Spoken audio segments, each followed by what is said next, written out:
অতীতের কোনো American president মুসলিম জাতিগোষ্ঠীর প্রতি এতটা ভালোবাসা প্রদর্শন করেননি।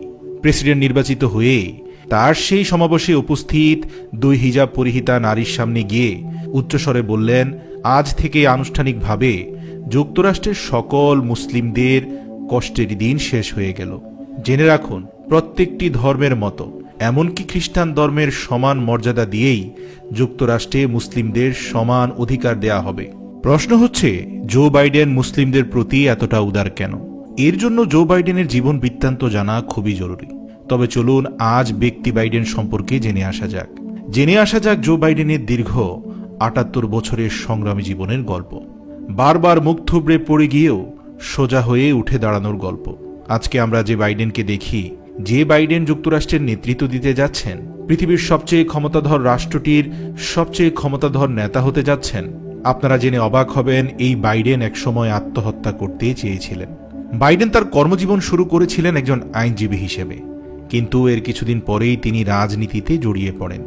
1972 সালের নভেম্বরে তৎকালীন জনপ্রিয় রিপাবলিকান সিনেটর সেলেব বক্সের বিপক্ষে ডেমোক্রেটিক দল থেকে প্রার্থী হন জো বাইডেন, আর তারপরেই নাম লেখান ইতিহাসে। মাত্র 30 বছর বয়সেই তিনি যুক্তরাষ্ট্রের ইতিহাসে সবচেয়ে কম বয়সী 5ম সিনেটর নির্বাচিত হন। কিন্তু তার এই সুখের দিন খুব বেশি দিন দীর্ঘস্থায়ী হয়নি। এর মাত্র 1 মাসের মাথাতেই বাইডেনের জীবনে ঘটে যায় তার জীবনের সবচেয়ে ভয়ঙ্করতম ঘটনাটি। 1972 সালে বড়দিনের আগে ক্রিসমাস ট্রি কিনতে গিয়ে এক ভয়াবহ সড়ক দুর্ঘটনায় মৃত্যু হয় তার স্ত্রী এবং একমাত্র মেয়ে। আর গুরুতর আহত অবস্থায় হাসপাতালে ভর্তি করা হয় তার 2 ছেলেকে। মুহূর্তের মধ্যে বাইডেন যেন সবকিছু হারিয়ে ফেললেন। লন্ডভন্ড হয়ে গেল তার গোটা পৃথিবী। একসময় শেষ করে দিতে চাইলেন নিজেকে, ভাবলেন আত্মহত্যা করবেন। কিন্তু পরক্ষণেই চোখে ভেসে উঠল হাসপাতালের বিছানায় কাতররত 2 ছেলের মুখ। বুঝতে পারলেন তিনি এমন কিছু করলে তার ছেলে দুটি মা বাবা দুজনকে হারিয়ে পুরো এতিম হয়ে যাবে। সিদ্ধান্ত বদলালেন, ফিরে এলেন হাসপাতালে ছেলেদের কাছে এবং হাসপাতালে মৃত্যুর সাথে পাঞ্জা লড়া 2 ছেলের পাশে দাঁড়িয়ে শপথ নিলেন সেনেটর হিসাবে। 2 ছেলেকে আঁকড়ে ধরে শুরু হলো বাইডেনের নতুন জীবন।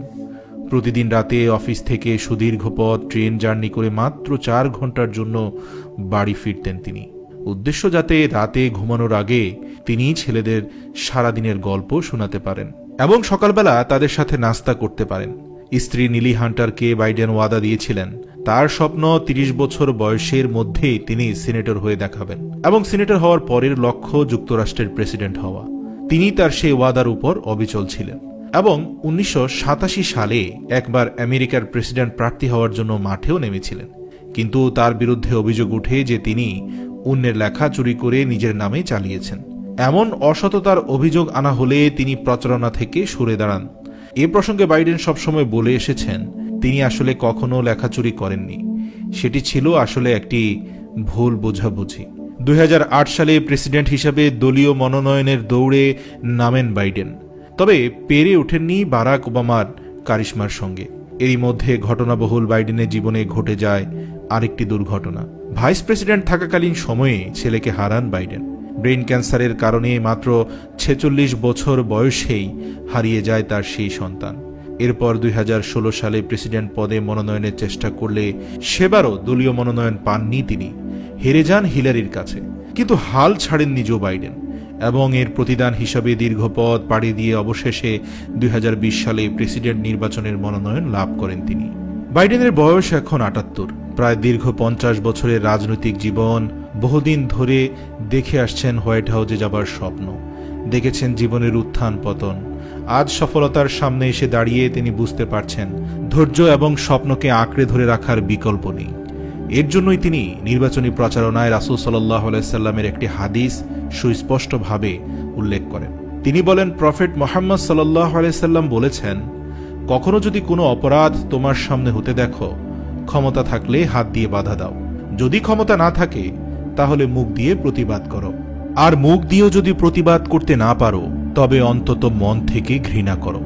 এটি হচ্ছে তোমার বিশ্বাসের সর্বনিম্ন স্তর। তিনি আরো বলেন, প্রফেট মুহাম্মদ সাল্লাল্লাহু আলাইহি সাল্লামের এই বক্তব্য পুরো আমেরিকা জাতির এখন পালন করা উচিত, তাহলেই পারস্পরিক সংঘাতগুলো একবারে নিমিষেই শেষ হয়ে যাবে।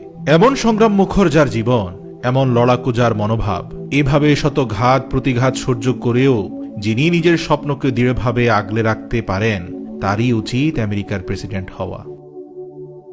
মনে রাখবেন, আমরা শুধু গল্প শোনাচ্ছি না, আলোর পথ দেখাচ্ছি। আলোর পথের একটি ভিডিও শেয়ার করার মানে হচ্ছে আপনিও আলোর পথ দেখাচ্ছেন।